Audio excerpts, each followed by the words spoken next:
Welcome to Post-Burnout.com interviews. My name is Aaron Kavanagh and I'm the website's founder and editor-in-chief. Post-Burnout.com is a culture website dedicated to venerating burnt-out artists the world over. Our interviews are mainly recorded to be transcribed, but every now and again we release the audio in a series we call Post-Burnout.com interviews. If you enjoy what we do, be sure to subscribe. In this edition of Post-Burnout.com interviews, we speak with Rebecca, Kat, Loeka and Katie from the Dublin alternative rock band The Amniotics. The Amniotics were a band who had been kind of on my radar for a while. I sort of knew them in my periphery, I guess, but the first time I had the opportunity to see them was when the Pearl Hearts came to Dublin for their first Irish show.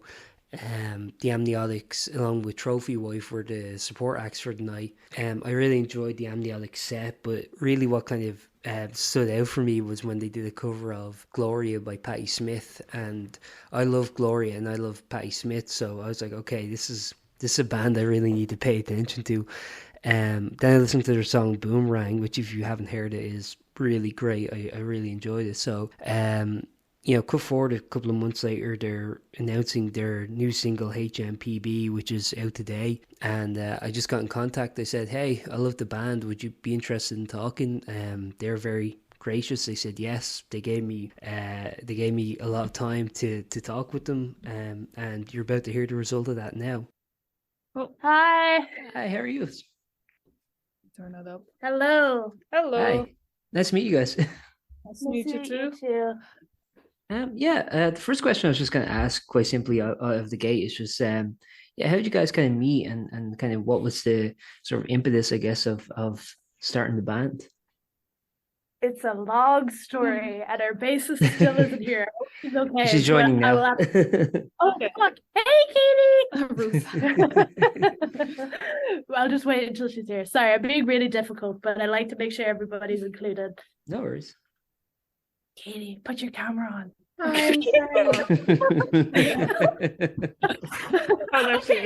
under my mom's name. Sorry. Okay, no, you're fine. We're about to talk about how we all met, and it's a very complicated thing. So I'd like been having ideas for solo stuff, and I met Loeka, who I'm zooming with right now. Thanks, Loeka. And I was like literally just looking for a band to like play live and lyrical with or something.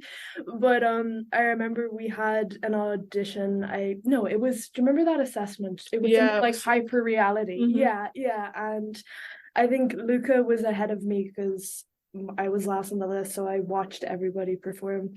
And I remember watching Loeka for the first time. Sorry, Loeka, we don't have to make eye contact. Just like make eye contact in that way. Yeah.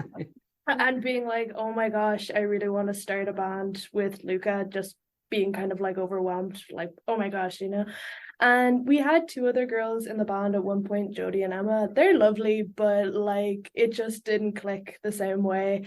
And then I'd already known Kat and Katie a little bit to see, and Kat had come to our gig and recorded a demo with us. And I was just like, fuck it, like, why don't we give it another shot with Kat and Katie in it? And, the rest is history. And it's been fun so far.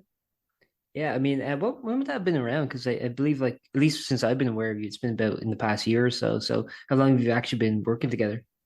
Jesus, I think it's only just been a year. It's been a year. Yeah, all four of us. For all four of us. Yeah, a year. Which means just over a year. Technically 2, but like really, when it was all of us, it's the 4. Mm-hmm. It's 1 year. Yeah. And then when it kind of came together, like, I mean, how do you feel? I guess the project kind of differed because I know, for example, for yourself, Rebecca, and for Kat, I believe both of you had been individually doing solo projects for a while prior to it. I'm not sure. Ruth and I just got actually in an interview. Oh, all 4 of us. No, I need to learn. All 4 of us have independent solo projects, and that was kind of why I got so excited about like when we actually started writing, because like all of us have very different styles, and I'm not going to like mansplain like what all my other band members. You can't mansplain because you're not. I know. I can womansplain. and I can pretty much like And that's probably, I feel like it's important that we all kind of are solo artists, and or at least were solo artists for a time, because it was like the Avengers when we actually started a band. So It's kind of a super group. Yeah, that's cool. And then yeah, and then like when you guys came together, I mean, were you doing covers initially, or were you just like immediately writing songs together, or? We started like we never really did covers No. until we were like We maybe never did covers. we should do like the song people actually know. So mainly like original stuff from the start. like I'd basically written a song about a terrible lad who yeah, I'm not being that messy on a podcast, Aaron. I'm not telling you. It's okay. But like You that can was disclose what you want. like, and it just eventually just kind of naturally like evolved into us all just showing songs and jamming and stuff. And I'm very, very proud of the stuff that we've especially written like together, if that makes any sense. Yeah. About the solo projects, if I may say something, to me it was kind of like coming out of COVID and lockdowns and all. I had done bands before. Back in Italy, I had a couple of projects before, but then I went into my own solo project, but then it was too solo. Like during COVID, it was extremely solo. So after that, I was like, I need to be making music with other people again. And yeah, so that's I think that's important as well. I feel like many artists felt the same like over COVID, and then after that, many bands started, and some of them are still going. Do you guys find that when you began, like you kind of gelled easy? Because like I know when you kind of come from solo projects, there's that kind of like freedom of just streamlining everything, and you can make the alterations you want to make. But then you're dealing with kind of like 4 people's heads and kind of what they think and their thoughts and their opinions. That's a really good point. I think the reason that we all work so well is because I was just very upfront about being super weird and controlling. And the girls are like, yeah, this is fine. And like we kind of just gelled because I was just being so weird. Anyways, like I think the first time, like I think Kat and Katie and I rehearsed, and Loeka was still in Holland at the time. I made the two of them hold my hands and say we're beginning a spiritual bond. And so I think we had no choice but to gel. Yeah. I think we're a bit brain rock. First rehearsal with the 2 new band Why have I members. never heard this story? I came on strong. Sorry. No, but like I think Rebecca did an amazing job in the beginning to kind of try to make us become a band. Just Yeah. like that. Like there's like Because it's not easy. Like as you said, like when you come from solo projects or like other bands or whatever, you have one thing in common, which is you want to make music together. But also you're like, okay, what if they have a very different style? What if they don't like this and so on? But then eventually, like it takes time, I have to say, but then it's been happening. So I wore them down. So And then obviously at the beginning of this year, I think it was April, if I'm correct, you guys released your first single, which is Boomerang. And yeah, I mean, it got like really good critical acclaim, I think, at the time. When it kind of came to like actually getting like your first like single out, was that what I'm trying to ask, sorry, is like how did you kind of like choose which song to go with as like the first representation of the band? that's I actually remember we were having that discussion. It was Katie who actually suggested it. He's like our social media mastermind. Like she's quiet about it, but she knows what the people want. Like, and I just like the song. I guess like because like I'm a female musician, I always kind of felt awkward. I like something about like our debut track being like just about a boy I liked who was mean to me just felt really bad. So those ones were off the table. And Boomerang, I just had a very loose idea for the lyrics and bassline when I went to Ireland Music Week, and some of it was really fun. Other parts of it were really weird. It was just really like obnoxious young men handing me their business cards, and I thought I was losing my mind. And I wrote a song about that, and also just trying to write as honestly about my life and what it was like to live in Dublin and be 21 and like broke and in college. And I showed it to Kat and Katie and Loeka, and it just kind of built into something else, and it kind of became our calling card for a while, I guess. It was like the first song we'd written, I think, all four of us. I'm on a rant now. One of you needs to tell me to shut up. But yeah. I'm not going to tell anyone to shut up. You can Oh, tell for no, as long as you want. I've all the time in the world. Yeah, and Kat, one thing I wanted to ask you actually is because, like, obviously with the Amniotics, you guys have been self-releasing your music. I believe, if I'm correct, like you'd actually had prior experience with a record label. And so I was just wondering, from your perspective, I mean, how do you think like self-releasing versus being with a label kind of differs? My experience with the label, it's very different. And one of the reasons why I wanted to go self-produced after the experience with the label was because it was good and bad, but mostly bad with the label. So it was a small independent label, in Italian one.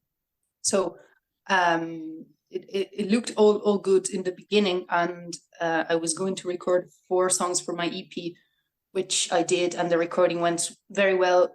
The producer seemed amazing, but then what was lacking after that was like the post-production, and then the what happens after you release. Like, oh, now it's like, oh, it's on you now. You have to we have this campaign, if you like, and it costs this and it's more money. And then so I did one. Like, I was like, yeah, okay, I don't know how to promote this music, so I trust you because you're my label. And it didn't go well at all. Like, they didn't really know what they were doing, I think. Yeah, because so, and then the other thing was, I felt like after the EP, which they kind of made me do what I wanted to do with the songs, and they had me choose the arrangements, and like I insisted on one particular song to be in a certain way, and they were like, yeah, okay, fine, we'll do it that way. So the producers was really listening to me as the artist. But then after that, they kind of pushed me to write another song for a certain contest. It's like an Italian contest, which is like the obvious way to become famous in Italy, which I didn't want to participate in. Like, that wasn't what I was interested in. But they were like, no, well, you're here now, so that's your next step. You have to write a song for that. And I did that because I was like, okay, I had a song in mind, but I wasn't really happy with the song that I'd released. I had to release it as well. Like, it's like you have to kind of keep it, like you can't release it before you know whether or not you've been selected for the contest. And so I had this song, which I wasn't happy about. I'd recorded it. I had to make a video as well for it, which is terrible in the end. I wasn't happy with the video at all. And I had to rush with this song. And then in the end, I was like, okay, I wasn't selected. I was like, that's great. But then they were like, oh, now we release it. I was like, wait a second, I don't want to release it. This was just for the contest, which I didn't want to participate in the first place. So now you're forcing me to release it. And they pushed me to release a song as well. So yeah, it was terrible. After that, it's like, okay, I'm not working with you anymore. I'm not happy. That's it. And then I was really upset. And then yeah, like it didn't go as I had expected it to go. So it wasn't like the production part, yes, was kind of good. But then after that, they were like trying to manipulate me to work towards their own interests as a label. Of course, like I understand, like it's a business, so they have to make money out of it. But not a great experience. Yeah. So now, when you're kind of like self-releasing music, do you find that because like this is something I talk to a lot of people like self-release, is that you do have that kind of like freedom, and you can kind of set your own like you were kind of talking about, like you can set your own kind of release pattern, and you can kind of have like a lot of dictatorial freedom in terms of like, you know, what the music's going to be, what the songs are going to be about, everything, promotion, the artwork, everything. But then, you know, there is like the financial reality of trying to get like music self-funded, of you know, recording music, of maybe working with producer, you know, all these kind of like issues. Have you guys has it been kind of smooth sailing for the most part in terms of like recording yourselves, or has there been kind of like pitfalls along the way? It's been a hard journey, but we're here. No, we were supposed to actually release Boomerang in like January, February. Yeah, but basically the original producer who'd agreed to work with us and who we were very excited about working with ghosted us, and yeah, that wasn't fun. And so we had to scramble, but absolutely, like, money is a big part of it, and like you can't really ignore that as a musician. Like, as much as you might want to like just think about the music, you have to think about it like selling somehow, or like how you're going to or how you're going to fund it. And but I've sort of felt that we took like a slightly more hands-on approach with our second single, as in we recorded again with Colin Drennan, and he's amazing. We love Collie so much, but we had a bigger say in actually arranging and mixing it and coming up with new ideas that way. And honestly, I'd say that we're all the better for it, because like as challenging as it like got sometimes, like I am very excited about the second single because it sort of feels like we've broken new ground a little bit. And we got compared to like a lot of very cool bands in when Boomerang came out, and that was obviously a compliment, but it was exciting to try and go completely another way about it, I guess. I just ranted there, but yeah. And also, like, I remember when we released Boomerang and we heard the mix, we were like, oh yeah, that's good. But we were like making adjustments, like there's something missing here, something I would have done this differently. Yeah. Especially Loeka and I were like, oh. Actually, sorry. Yeah, no. So then I think it's great that we got to mix the second single that it's coming out. It gives us more freedom and like more. Yeah, it's hard work because it's the four of us have to agree on the sound and on what it sounds like, but then so maybe it's a bit of a longer process, and you know, and I think I don't know if you agree, Loeka, but when you are in the band and you're mixing for the band, it's very different from like mixing something for someone else. Yeah. And so it's not easy, but then I think it's great because we really get to do what we want to do with the sound of and there are like more denser sort of influences at play now. Like I even say there's a bit of a hyperpop influence in this song. Oh, okay. Honestly, yeah. Like we're cool with the kiddos now. So yeah. Well, actually, let me ask you about the single. So I haven't heard it yet. So yeah, I'm coming in as a complete blank slate on this. So yeah, was it comes out November 10th, I believe, right? It's called HMPB. I really should have just called it something else. Oh, yeah. Hi, I'm sorry. Okay. Yeah, sorry, we just had to intimidate some kids, stupid. Sorry about that. I'm really sorry for our lack of professionalism. We're trying our best here. Anyway, I'm not a professional outlet at all.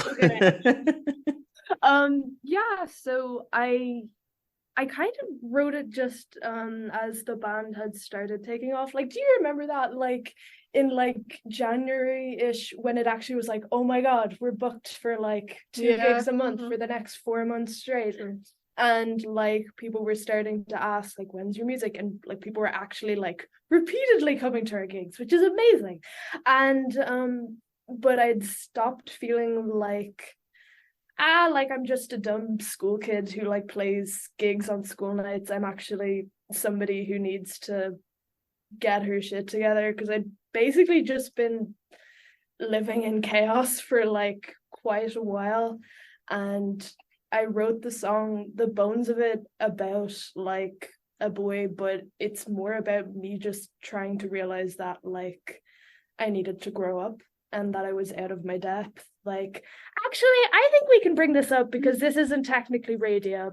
Anyways, so basically, the original song, like, unfortunately, we had to make a radio edit, but the original song I wrote because I was outside Whelan's having a cigarette, and a man came up to me and asked me for my lighter, and I just gave it to him, and then he lit a crack pipe right in front of me on like a really busy street in Camden, or in Camden Street, and it just kind of summed up everything I felt. Like, I felt like wildly out of my depth. I felt like it was somehow my fault, and I felt like a kid, and the song kind of started from there. Yeah. So yeah, I think it's interesting because like when you talk about like sort of making music, I guess in like your late teens and early 20s, I mean it's still I say this as an old man, but like, you know, you kind of come back and it's just like it is such, like when I look back in my early 20s, it is still such a like transitional period, to the extent where when I kind of reminisce on like any time from like 15 to say 23, like they all just kind of melt together for me.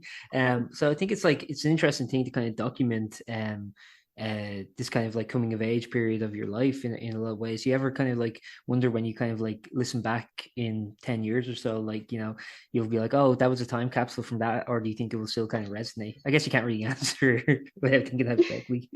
No, I actually remember somebody called Boomerang naive the first time I came out, which like Katie's like, yeah, I'm still pissed off about that. Like, yeah. But and I think, I guess I don't know about you guys as much, but I've been trying to reconcile that, like, a part of me will always stay like a very bratty, over emotional teenage girl, because that's who I was when I started music, and that's who I was when I needed to write music. And I'm trying to be okay with sounding like a teenage girl at 21. And I think that things can date, but I think they can still be just as resonant, if not more. You know what I mean? Yeah, absolutely, of course. And actually, I just want to ask about this. So what was their critique in terms of Boomerang being naive? Like, in what way? They just said, oh, it's naive in a good way, but like, I know, like, and I love this man who said it. Like, genuinely, he's class. He didn't mean it in a bad way. No. But like, I think it was because I was just being very direct. Like, basically, something that has annoyed me is that NCAD works with Uber. That's really fucked up, in my opinion. I think it's really gross that like an institution that supposedly champions expression and artists is collaborating with literally one of the most unethical companies in the world, and it's just seen as like silly, goofy stuff. And I was angry about that, and I was angry about like just misogyny and just how oftentimes hard it is to actually live in Dublin. Like how like on nearly every block there's a new fucking hotel, and I was angry and I wanted to be honest about it, and I didn't want to I didn't see the point in like hiding it in like a bunch of metaphors or being soft in general about it, because what good would that have done, you know? Yeah, and that's the other thing. I mean, I think your music is very good at like social critique and kind of cultural commentary in a lot of ways. Yeah, I mean, obviously, I mean, from the perspective of the band, when I was reading your bio, like you were talking about how it's kind of like important to stand up for, given the kind of members of the band, for like things against like misogyny or transphobia or you know, kind of queer phobia and all these kind of things. And it's like, you know, in a lot of ways, I mean, it's very weird. I see this kind of like weird reactionary kind of, I don't know, like maybe this is naivety on my part, but like I remember like during the 2010s, it really felt like we were kind of going through a bit of a transitional period of kind of like after the same-sex marriage referendum. It seemed like everyone was trying to be as cool and liberal as they could possibly be, and now there seems to be a complete like 180, and just like, I don't know, like real reactionary politics seem to kind of be coming into vogue in a very scary way, I think. And yeah, I was wondering, like, you guys are kind of I guess like assessing that and like, I don't know, do you think like music can be a real remedy to that? I don't know. Yes. Sorry guys, I'm gonna let one of you answer a question. Sorry, That's a very loaded question I asked. I apologize. That's a very good question, actually. Yeah. I can't really, to be honest, go too in depth in the sense like I've always identified as she, her. I've always identified as a cis woman, but like I love trans people. I know and share my life with trans people. You can't ignore that, and you can't ignore that in music. And honestly, to be honest, I keep saying honest, and it's really annoying with most of the acts who have actually been like who beneficial to us, like like Trinkets or like Touch Excellent is an incredible Yeah, they're amazing. I got in contact with them. I'm hopefully interviewing them soon. That's class. Tell them we said hi. I will. But I feel like we kind of owed our careers partly because we were working with women and non-binary people and trans people, and we were trying to build each other up, in the sense that I feel like that part of the community in the music industry is severely underrated, and it's also, to be honest, keeping the music industry afloat, in my opinion, because that's what music is for, I think, anyways. Yeah. Someone else. I want to give people the opportunity. Will I ask the next question? You're not going to be able to edit this. No, I was just wondering. So in a lot of ways, I remember like years ago reading Kim Gordon's book, actually, Girl in the Band, and she was saying like when she was in Sonic Youth in the 80s, like there was every time she'd go like to the UK, the British press would always go like, "What's it like to be a girl in the band?" It's like, how do I answer that? It was interesting actually. I was talking to a couple of months back, someone who actually you opened for. It's the first time I saw you guys, the Pearl Hearts, and they were saying, they still kind of get those like questions, like about, and it's like, I don't know, from your perspective, do you find that I don't know, being like women in bands is sort of seen as like still kind of like a novelty in some way, or do you think people are just kind of cool with it? Because I can't think of like any like genre of music where there isn't female representation to some degree, and it's just like, it's strange to me that like people are still kind of like amazed at it or something. I don't know. No, I completely get what you're saying. No, when we started out, we had a lot of people saying, "Oh, let me produce you, let me gig with you." And to be totally honest, I got the impression it was only because they still saw the idea of like a female and non-binary band as like still kind of like a funny novelty, slightly. And I remember, like we got asked in an interview why, like after the first guitarist and bassist had left, why I didn't just go and ask two men to play with me instead. And it's like, and he didn't mean it in a bad way, but it's like, no one's asking like Gilla Band, like, "Hey, you know how your band was literally called Girl Band? Why don't you have a woman in there?" Like, nobody was saying that. And I'm just going, and we just work well, and we work well as a band. And for so many people, it doesn't seem to be enough. It seems like there has to be an even greater justification for the fact that I am in a band with 3 women and a non-binary, and like, I don't know. I never understood it. It's just, they're my musicians, they're who I play with. I wouldn't do anything else. Sorry, Kat. Can I just share a story about being a solo, non-binary now, but like, no male artist.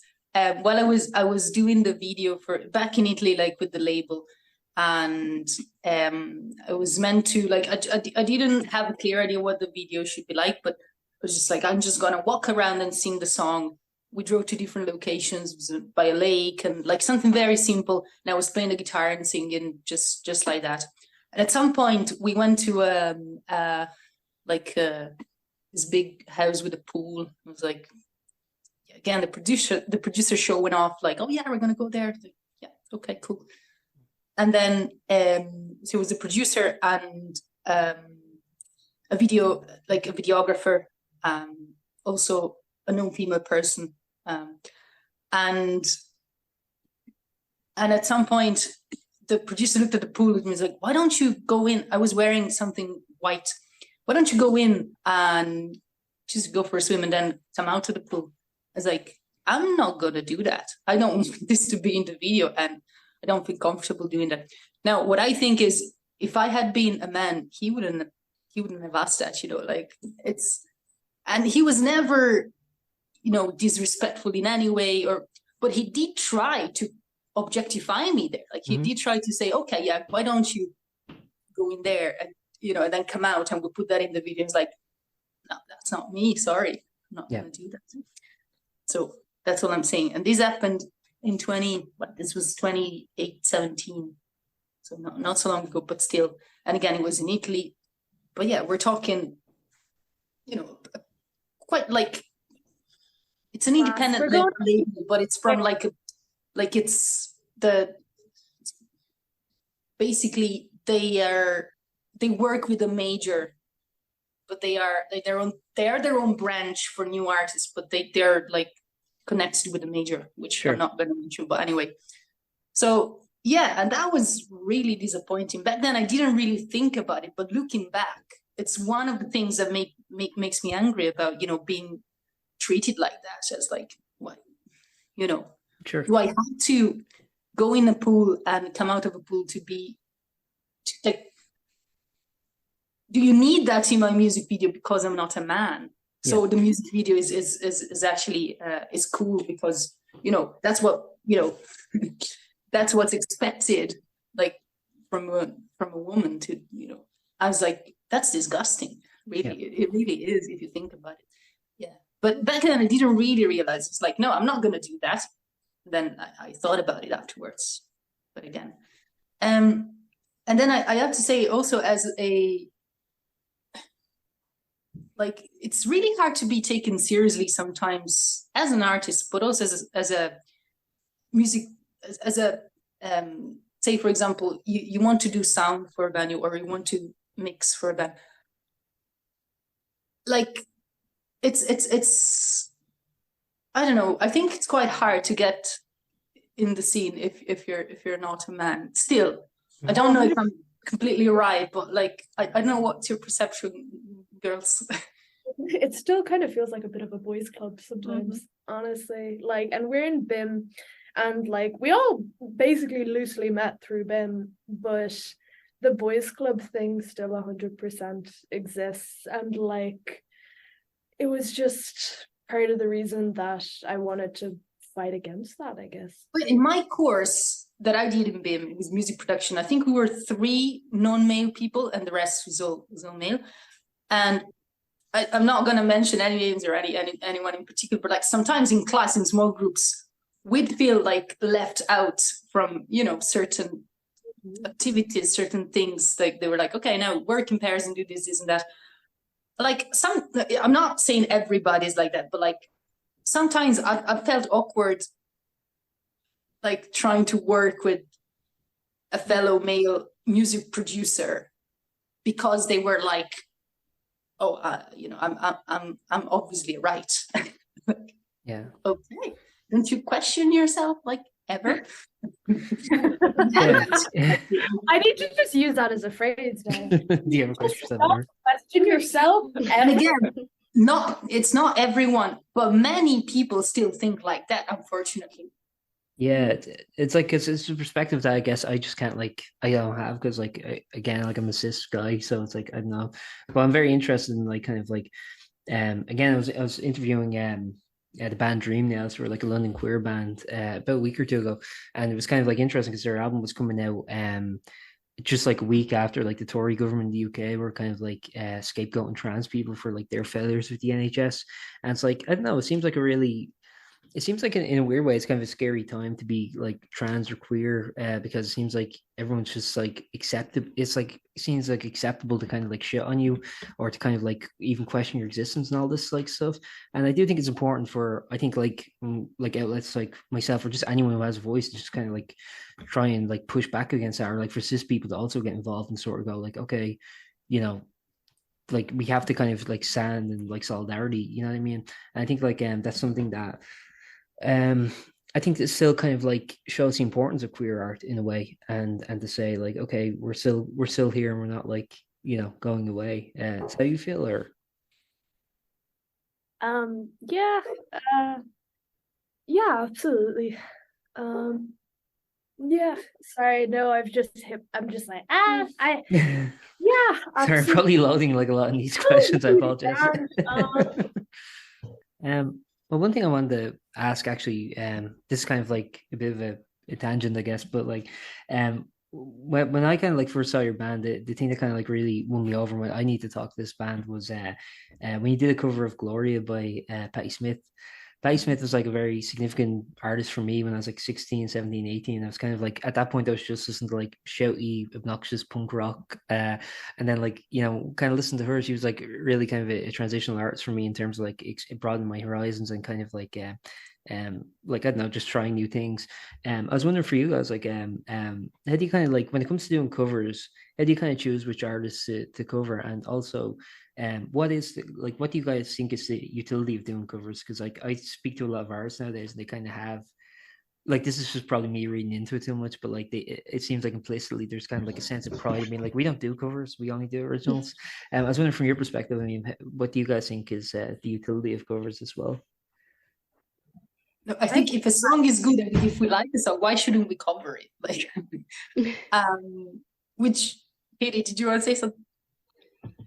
I think they work really well to like kind of also show what a band likes, if that makes sense, just like the influences, and it also shows other things that we can do, you know, and not just like create our own. We can also just do other people's stuff. I don't know.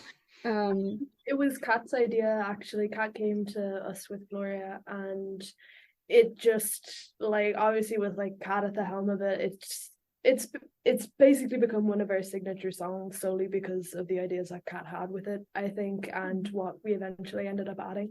So yeah. Perfect. Yeah, I love Patti Smith, so I was like, I felt like in my solo project, I wouldn't play Gloria at a gig alone. Like I was like, oh, I could bring this to the band and see what happens, because I love the song and I love the album and I love Patti Smith and all. And they liked it and we play it. So it's fun to play. It's a bit long, but it's Let's never start program with 8 minutes long because they will ask us to leave. We just have to let the song go on until it's done. And it's been very good. One final thing I wanted to ask is like, obviously, because like during the year, I mean, like you said, I mean, like really you're still kind of a young band in the sense that like as you were saying, as a 4-piece, like you've only been together for about a year now, and it seems like like your second single is coming out. It seems like you've had like a roller coaster in terms of like gigs so far. I was wondering like when you kind of like look back in 2023, it's kind of coming to an end now. What do you think were kind of like some of the highlights and kind of some of the coolest opportunities you guys have had so far? So we're trying to remember if we signed an NDA not to talk about. Yeah, are we allowed to talk about things? Let's get the contract out. I'll talk about. I think when we released Boomerang and we did our release gig, I think that was definitely one of the better like moments for us, because we did our gig and then it was released at like 12 at night. Yeah, and everyone was still at the pub. And the place was packed as well. Yeah, and like I remember, I think we both got drunk and we started dancing to call me maybe, and like in the great night. What venue was it? Milan's. Yeah. Oh, nice. I think the highlight was probably actually getting interviewed by Hot Press, which I know is like such a snobby, like, but it's Hot Press, you guys. And like I was my mom and my mom has 3 copies of the magazine. One to be framed, one to visitors, and one that she leaves in the bathroom for people to have a look at. I only should have one. Like, it's a big deal here, okay? Yeah. Well, what was actually, Kat and Katie, what were your like highlights? My highlights? Yeah. I think not the very first gig we played, because I was very sick. I don't remember much of it. But probably like one of the first gigs we played with, it was organized by you, Rebecca, really. And I can't remember now exactly, but I think it was in Workmansteller, and it was great. Like we played with other lovely bands, and then Was it the sleepover crowd one? was- No, but the Which one? sleepover one was our first one. Yeah. That's the Yeah. thing. Are you Yeah, talking, not the sleepover one. Maybe the one after, or I can't remember. are you talking about, wait, are you talking about the Annie Valentine's Day gig? But that was That was Katie's favorite. That was in Wheeler. That was No, it Sorry, was in you Workman's. I need can't too remember. much now. Yeah. Was it the one with? No, I can't Just remember. But say it. anyway, Just one of say the it. first. Podcast's almost over. Just say it. And then obviously the release for Boomerang, that was great, I think. Katie, what about you? Sorry, I'm kind of still. No, that's stop apologizing. You're doing. You guys are doing great. I think when we released Boomerang, but also after it, I remember like we just saw so much stuff about the song, and we were like sending each other things in the group chat, and I personally was just so happy about it. I was like, this is gone crazy. Played in Australia. Well, we both played on the radio. That was good. Yeah. Oh It yeah. was so cool. Well, it's that kind of flattering then when you see like the music that you're kind of like putting all this effort into, like kind of like reach beyond like your immediate friend circles in that sense, like, and you see like it's like one of the things like everyone has like analytics now, so you're like, oh yeah, people are listening to it in here or there, and it's just like I don't know, is it even kind of like bizarre when you kind of like look and go. Yeah, like I was shocked at the response we got, like not in a bad way or anything, but like we'd only ever gigged in Dublin, we'd only ever really promoted this, like, and it was so like 95% of music I think is like you play in a rehearsal room and nobody really hears you and nobody really cares. And then that 5% of like realizing that this many people were suddenly invested and interested in our music was like kind of bizarre in a great way. Yeah. It's like a weird sensation then even when you like first put out the music for the first time, you're like, shit, it's out there in the world now. It's like there's this like kind of sense of like letting go, I guess, or having no control further beyond that. It's like, okay, it's in the world now, and the ships are going to kind of fall where they may. Yeah, I'm already feeling that about the second single. I'm already well, I hope nobody's gonna hate this. This is gonna be good. Yeah, and I think I kind of made my peace with it because it sort of feels like we're reaching towards bigger and bigger things that kind of get more ambitious with time. So as long as I'm looking ahead, I think I'm okay. One thing actually I just thought of now just before I let you guys go is like you were talking like about the kind of like how you have more influence over the production of this song versus the last one. It's like I think like one thing people don't really like appreciate, I guess, is like how production and mixing and stuff is kind of like an extension of the creative arm in a way. I think a lot of people think of like production and mixing as being kind of like somewhat divorced from that, or it's just like the technical kind of mechanical side of things. Whereas like, really once you have kind of the freedom to produce, it's kind of like, you really can just add so many dynamics that are like at your creative whim. I was wondering for you, would self-producing as a band be something that you'd want to do, or is there a benefit of kind of having external producers to kind of, bounce back and forth with? I actually don't know. What do you guys think? Well, like Kat and I, we mixed the single, bring it out on the 10th, and I feel like even when we were like sitting together, you just come up with new stuff like every few minutes. And it's already great that there's two producers in the band, so we can kind of bounce off each other as well with ideas, and we're like, nah, that doesn't work. And then also with just Katie and Rebecca, we'll send them on stuff, and I think it's just easier when you produce within a band for other band members to voice what they want stuff to sound like, so we kind of know what we all like. So I think for me it was a great experience to do it this way, at least. Perfect. Yeah, and I think